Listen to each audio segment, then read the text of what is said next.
Constrained on costs are calculated by the clearing manager. Constrained on costs are incurred when a discrepancy in optimum set points exists between the system operator's real-time dispatch schedules and the final pricing schedule. There are several reasons why this can occur.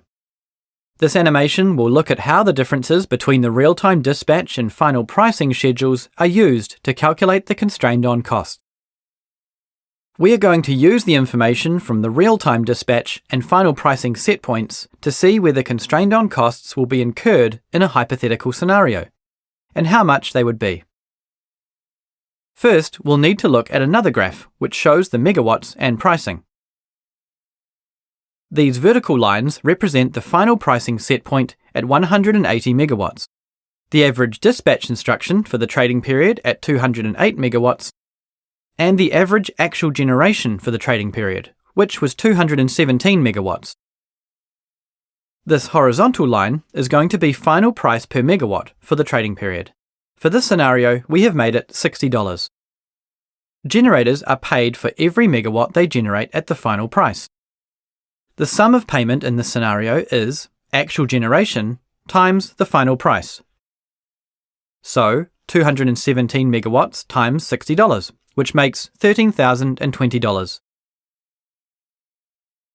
Now let's calculate the constrained on payment. First, we need to know the generator's offered prices.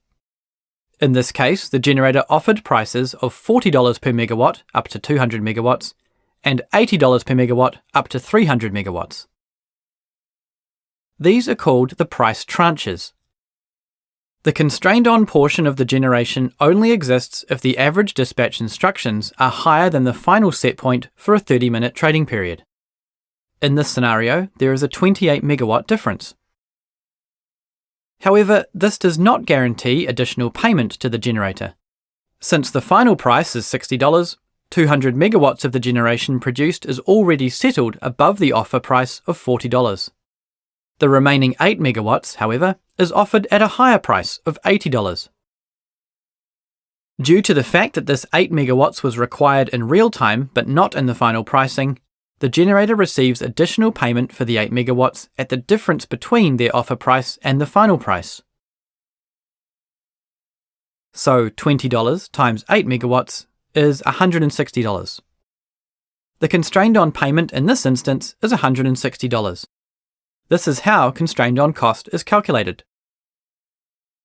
Remember, to find the amount paid to the generator, we need to divide these costs by 2, because the constrained on calculation is for a half-hour trading period and settlement is based on dollars per megawatt hour.